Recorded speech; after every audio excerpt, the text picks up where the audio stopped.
Hello there, my name is Mark Turner. I work in supply chain at the Wolverhampton plant in Moog Aircraft Group. This presentation is around supplier relationship management, and it's part of a number of modules that are trying to share our understanding of SRM, or supplier relationship management, how we're going to deploy it across Aircraft Group supply chain. This particular module is on cross-functional team approach to work. Okay, we're going to cover three elements, I guess. We're going to do a quick recap, quick look at the classification matrix that we've got for SRM, the supply chain organization, and how we're going to engage with suppliers.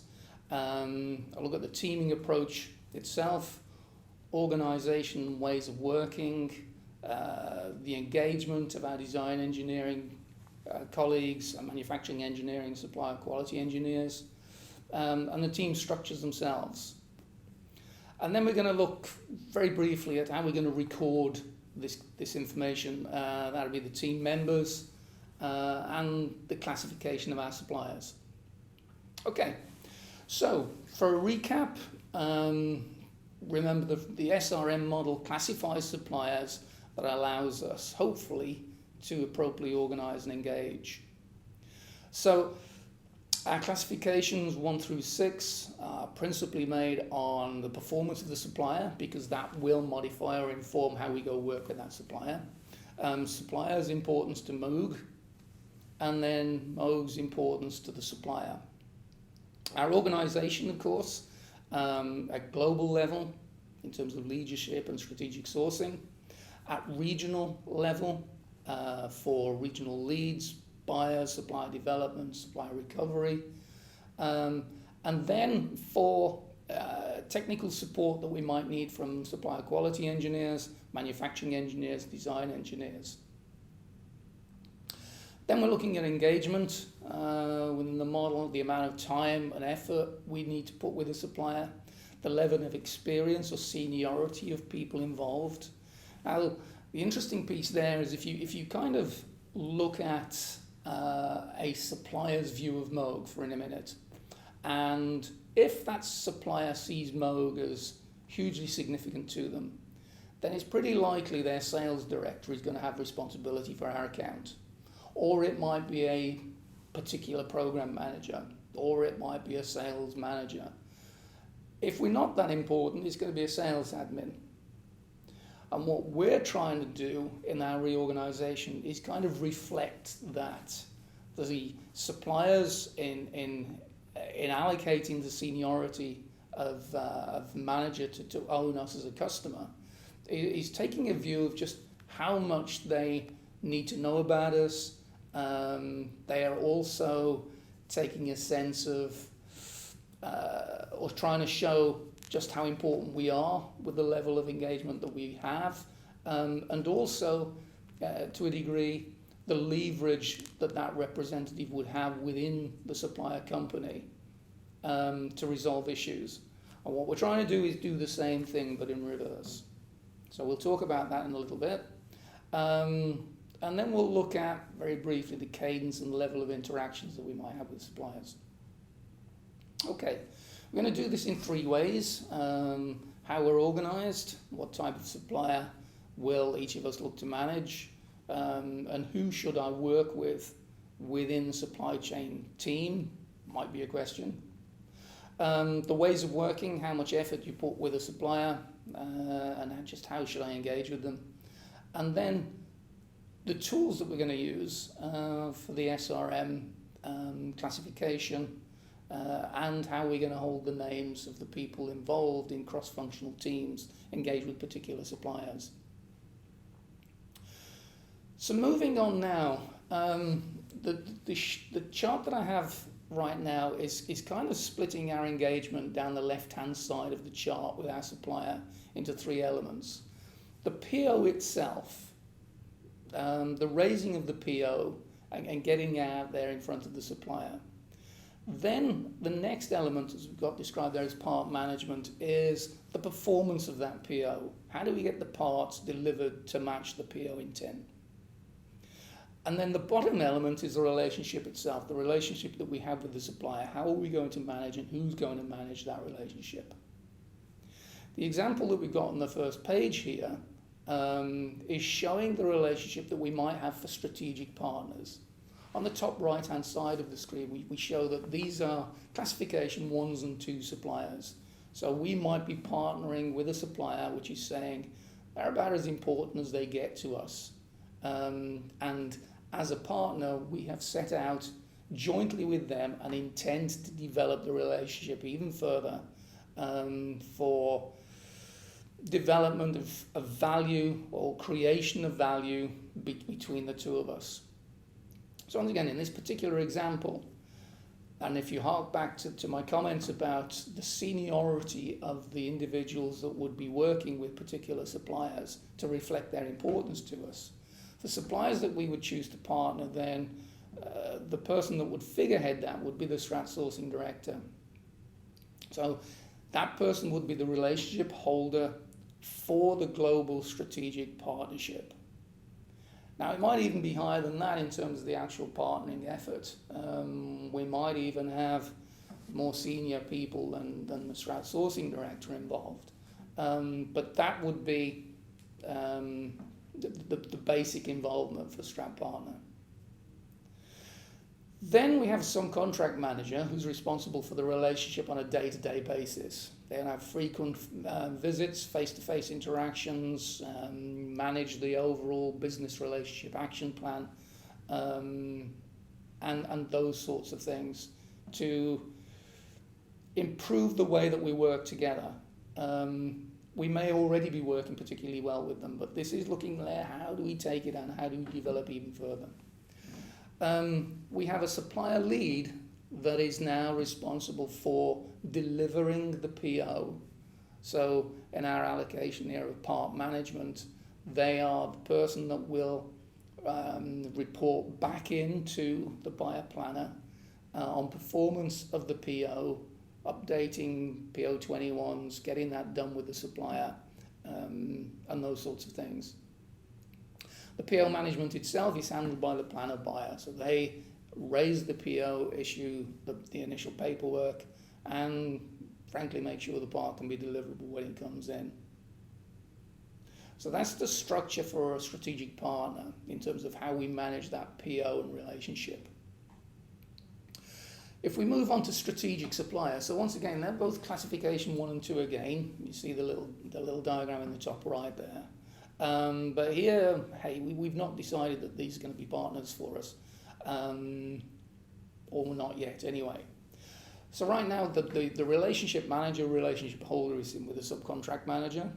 The supplier lead, again, carries out the same role as managing the order book itself on a day-to-day basis with the supplier. And as before, the planner buyer is the person that executes the POs.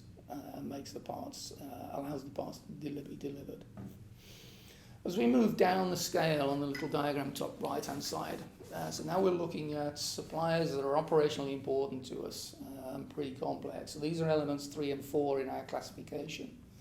Again, we might need a subcontract manager working on those. We've already shown in other modules that suppliers in 3 and 4 can be particularly challenging for us to work with.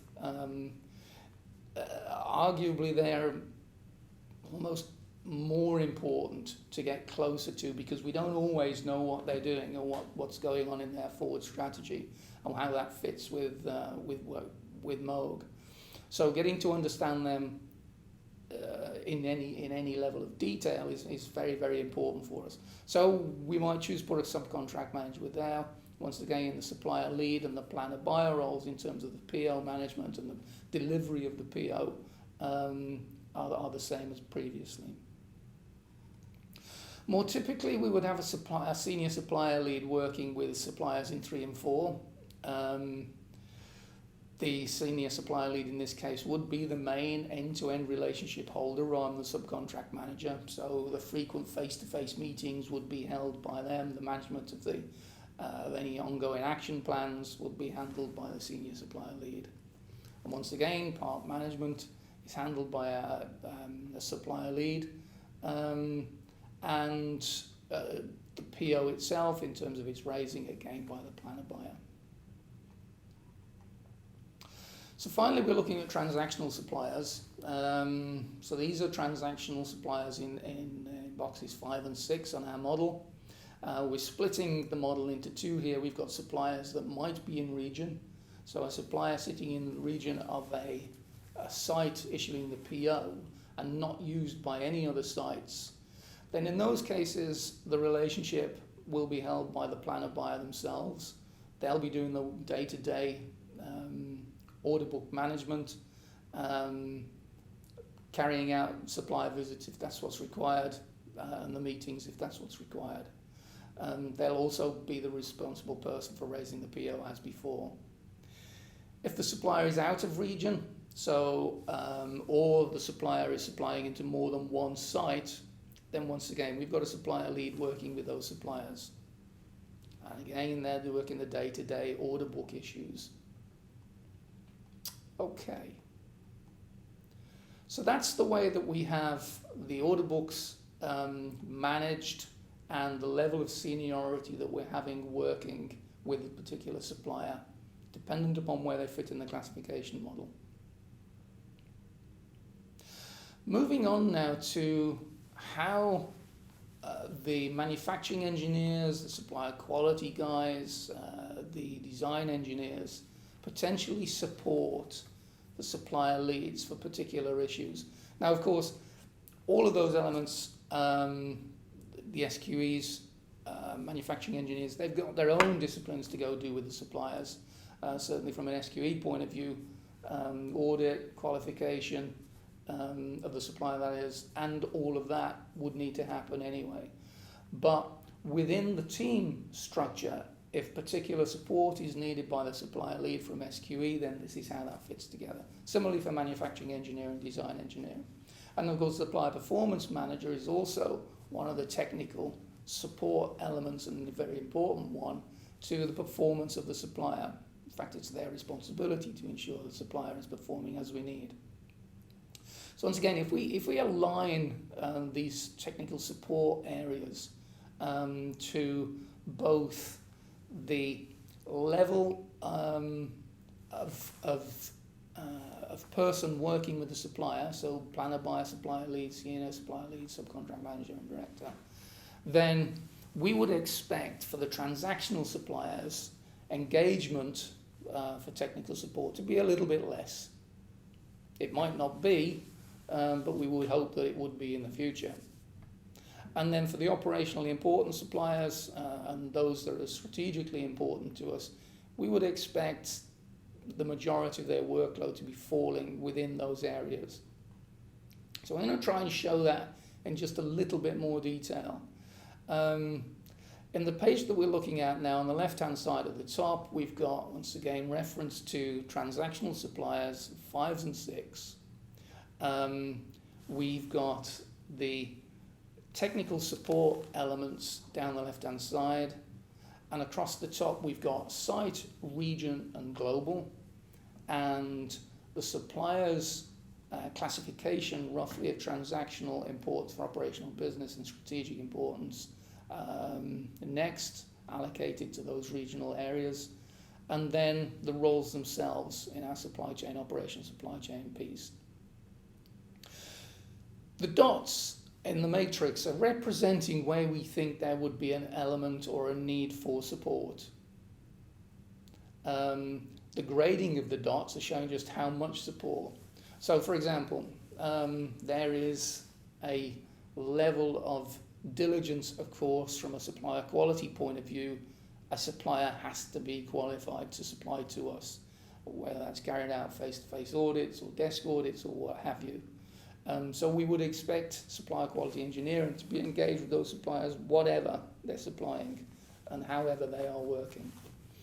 For manufacturing engineering, we know that we've got a lot of legacy suppliers that might be sitting in this transactional area that are machine shops. There's lots of other machine shops out there that could be doing this work, but the work happens to be sitting with them. And because, as I mentioned, they're legacy suppliers, and we may have chosen them on price alone, And now we're trying to introduce advanced quality planning, or we're trying to improve their risk management and capability, and then we still need some manufacturing engineering support. Though we wouldn't expect a huge amount, but we might need them to improve support, performance in particular projects. Design engineering support, we wouldn't expect it to be a great deal. Remember that the suppliers that are classification 3 and 4 tend to be the IP suppliers, and those would be the ones that we would expect more engagement for design engineers. And then the supply performance managers would be engaged at the same level, I guess, as ME managers, where we will have poor performing suppliers that aren't necessarily critical to us in terms of our overall impact, but hey, they can be frustrating, and we certainly need them to get better. As we move on, I'm moving now into importance for operational business needs. These are elements 3 and 4 in our matrix. We would expect supplier lead to be engaged and subcontract manager. We'd also expect supplier quality again, as I said, manufacturing engineering more engagement, design engineering more engagement, and SPMs more engagement. So as we're moving from left to right along the classification model, we are expecting more engagement from technical support potentially. As we move up the hierarchy again, at the supplier lead element. As we move on to elements 1 and 2, then subcontract managers come more into play, as well as supplier leads, manufacturing engineering and design engineering, and SPMs, once again, more engaged, certainly for those elements in classification number 2. Finally, as we move across the Strat partners, yes, we would expect the Strat sourcing director to be involved to some degree, as well as supplier quality, and in fact, greater engagement right the way down to SPMs. But once again, for classification 1 suppliers who are performing well, perhaps less from the SPMs. Okay, so if we kind of summarize all of that this new cross-functional teaming protocol that we're trying to work with will drive better accountability, we hope, for supply performance. The objective is to strengthen the clarity of the cross-functional responsibilities between purchasing, the quality, and the engineering teams. The fundamental, though, is this responsibility of that team to improve the supplier performance overall. And that's, of course, in support of our internal stakeholders, our internal customers. So let's move on now and look at a team set up to look after a transactional supplier. We've got Accurans as an example, and just what that team might look like as we build it up. So the first element we'll look at is the planner buyer, who is going to raise the PO and look to manage paperwork as it arrives, make sure that the parts are okay to be received, and all of that. We've now got the supplier lead added. This is a regional supplier lead in this example. And the highlight I've got here between the planner buyer and the supplier lead is that this is a customer-supplier relationship. It is the supplier lead's responsibility to report into the planner buyer and the site the progress of parts, the progress of expedites if needed, in the performance of the order book. I think this is maybe a little bit different to how we've worked in the past. But one of the things that we have to be very, very clear of, that we're working in a regional environment now that is a change for how we've worked in the past, of course. We know that when we've been predominantly site-based, then the site lead would want to see for the suppliers and the team that is working those suppliers to his or her site, that there's enthusiasm and energy and urgency and all of those things in driving parts in. If now the supplier lead is working outside of that region, so we've got someone in Baguio now relying on delivery of parts out of UK or Eastern US, then the Baguio site lead is going to be pretty clear and sure that they're getting the same urgency and enthusiasm generated in the supplier lead as they would have got in their site. So we've got to try and show that. So the supplier-customer relationship element there, I think, is he's trying to show that. So the supplier lead at this point, of course, is the main end-to-end relationship holder and responsible for delivery, quality issues, or the resolution of quality issues, and interaction through sites, visits, and all of that. Now they're supported by this cross-functional team. Within the team, we see supplier performance manager, we see supplier development engineer, supplier design engineer, supplier manufacturing engineer, and supplier QE.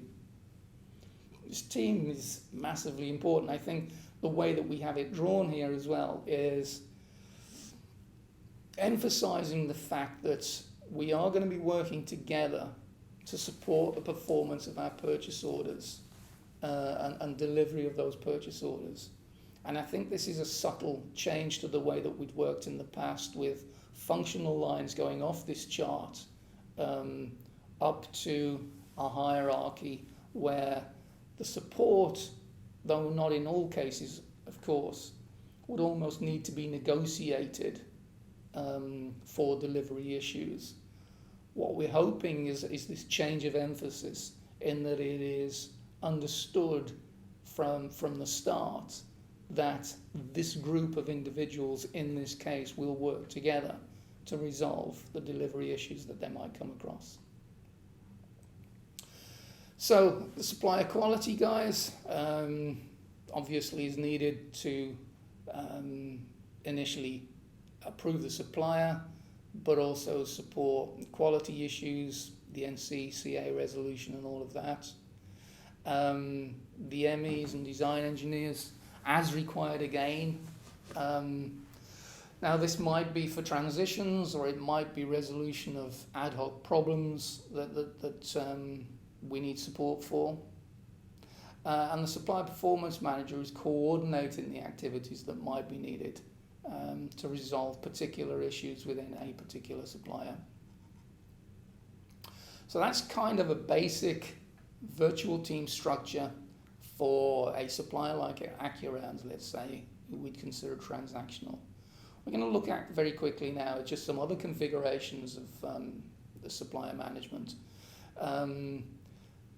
If I start off with a strategic partner, which is probably the most important relationship that we might set up with the supplier, we'll see the chart is perhaps a little bit more complex. It's got within it the strat sourcing director, who has a global relationship responsibility with that particular supplier.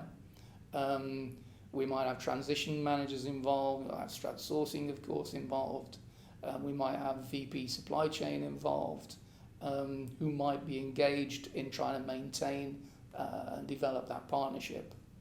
Of course, within that again, we've got subcontract manager who is owning the relationship with the supplier, and we've got the virtual team supporting all of that. As we move down, we've got 1 and 2 again, but these are strategic suppliers rather than partnered suppliers. We've got subcontract manager responsibility for them, have close connectivity with the strat sourcing manager involved, as well as the technical support, supplier performance managers, and those that are required to support the delivery of an order. Moving down again, as we said, it might well be the subcontract manager still in play to handle these more challenging suppliers, supported again with the same cross-functional team. And again, the links with strat sourcing, pretty key. More likely, I think, for classification 3 and 4 would have a senior supplier lead handling these suppliers. Again, the same structure is there, the relationship with strat sourcing and the senior lead, and the important relationship between the lead and the planner buyer in terms of updating progress on the order. And then moving down finally to the transactional supplier, where we'd have supplier lead, this time working with, once again, with the team, the relationship again with Strat Sourcing and the customer supplier relationship, internal relationship that we have with the planner buyer. Then when we move from the regional piece to the transactional piece, we've got one final model that is showing the planner buyer, who is the relationship holder. In this case, the planner buyer will have the relationship with the Strat Sourcing manager, and also be looking to the virtual team for support on particular issues within that region if necessary. Okay. So those are the teams and the structure of the teams. And you're probably wondering how we're recording this. So we have an SSRS report that is right now set up to hold the classifications that we have for the suppliers and to hold the cross-functional team members. So the link to that is in some sort of supporting material to this video and module. In truth, you should be able to get pretty good access to it one way or another. You add in your supplier name. The model will show within our classification model where we are showing that supplier. In the example we're showing, we have YASA. We've got YASA as classified 2. They're pretty important to us, in fact, very important to us. We're massively important to them, but they're not performing particularly well right now. And down the right-hand side, we have the members of the virtual team that we've just described by name. Now, in truth, these are the go-to names for planner buyers and supplier leads and the like. But from the technical support roles in supplier quality, manufacturing, engineering, design, it may not always be that it is those individuals, but the intent is, as they're the nominated individuals, that they would be the people available to support. Okay, I think that's it for what I wanted to share with you in this particular module. If you've got any thoughts or concerns or comments that you'd like to make, then please add them to the links connected to this module. I hope that was useful. Cheers.